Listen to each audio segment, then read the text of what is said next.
Dungeons & Dragons. Since its inception, it has influenced our culture in ways its creators, Wizards of the Coast, couldn't have ever dreamed of. From films to books to video games, Dungeons & Dragons, or D&D for short, ingrained itself into the popular consciousness as what is fantasy.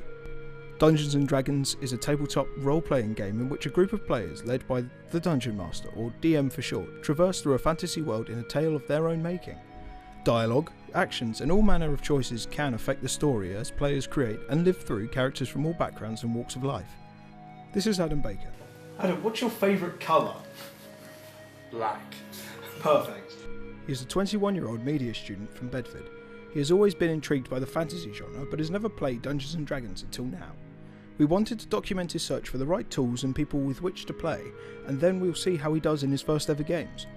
My name is Benjamin Goodwin, and this is a journey into D&D.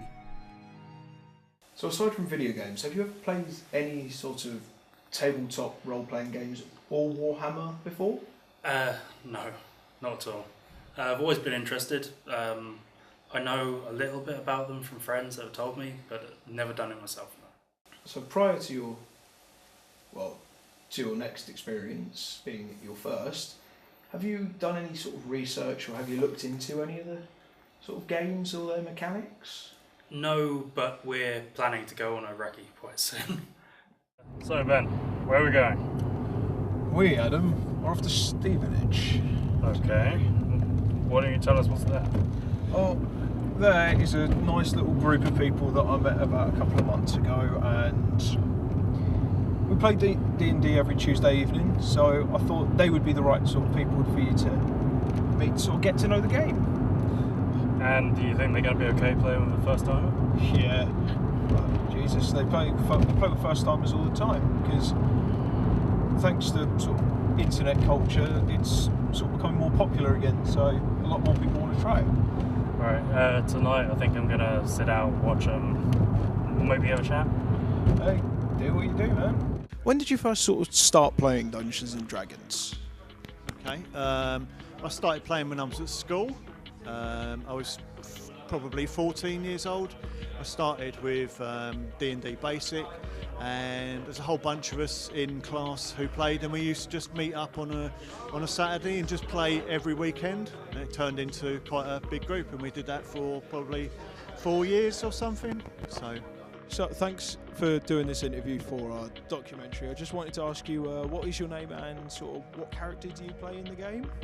I'm Harley. I played the DM tonight, but generally I usually just play any character I can get my hands on.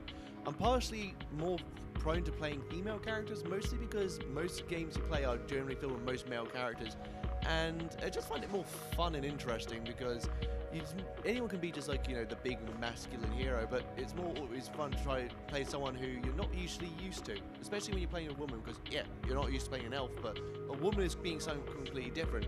So, if I may ask, what sort of brought you into playing role-playing games in the first place? Is it the sort of idea of developing your own story or your characters, or is it just the settings and sort of the people, as it were? For me, I really like making up characters and telling stories and stuff, so that's a huge draw for me. And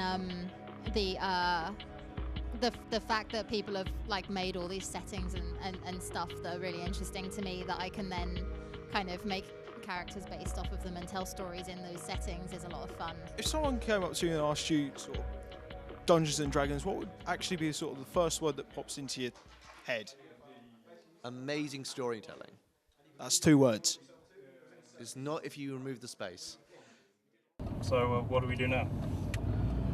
Well, now we're going to go back and we're going to help you create a character for the game that I'll run for you, and just teach you the basics of how to play the game. Right, so we're just here today to discuss and go through the things you need to do to build your character before you start playing your first game of D&D, Adam.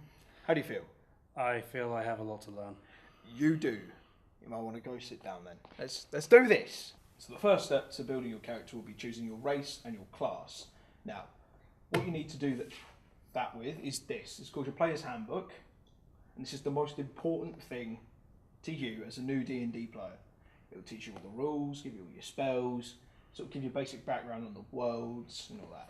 So, start off with, gives you your first sort of basic outline here.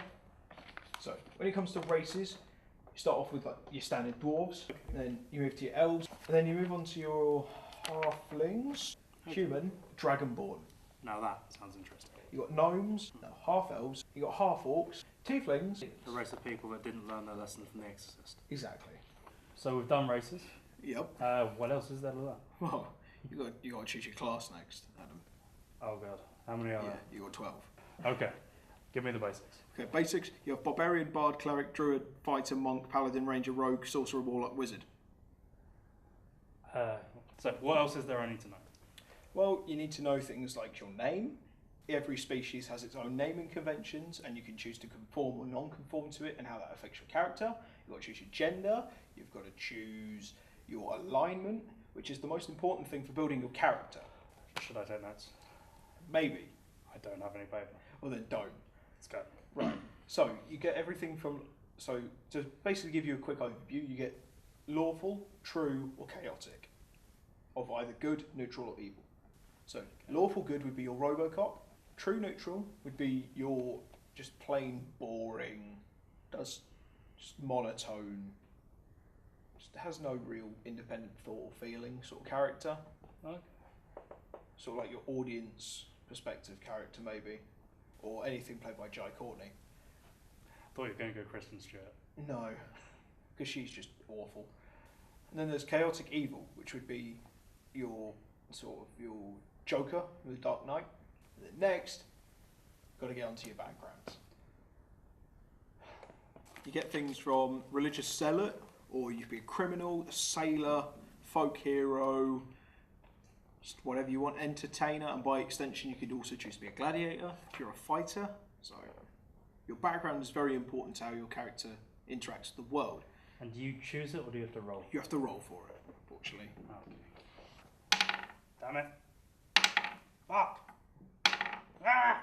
Okay, so I know a little bit more about Dungeons and Dragons. Only a little bit more though, because I'm probably going to have him go over that again with me. But until then, I have a basic idea of what I'm going to be. I'm going to create a dragonborn fighter.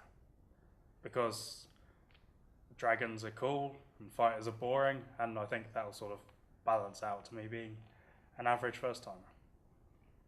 So I'll see you tomorrow when we do our first game. He's hurt. Only the Lord to suffer. Okay. I cast arrow again. 16 plus plus 7. 7 is 23. 23. Yeah, you hit him. Yep. No damage. You only get 1d8 because no one's hitting this round yet. Hiya. 2 plus 3 is 5. Okay. Your arrow, as this module is look, Thomason's looking at his friend and he's going,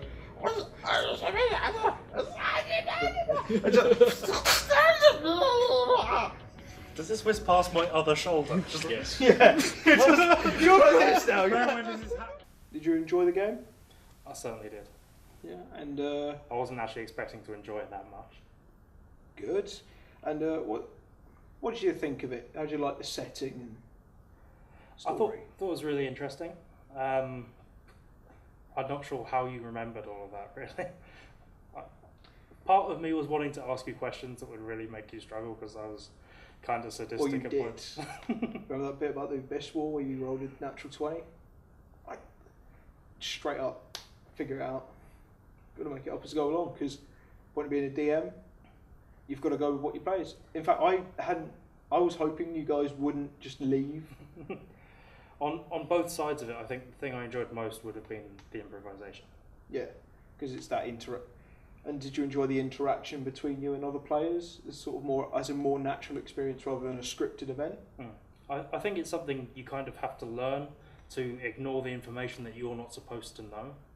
I had kind of a trouble with that, and it was like you told them something, and then I had to ask them, what did you just discover, sir? Okay guys, thank you very much for watching our documentary, and I hope that you have learnt alongside Adam about how to play and experience D&D as a whole. Thank you for watching. This has been my journey into D&D.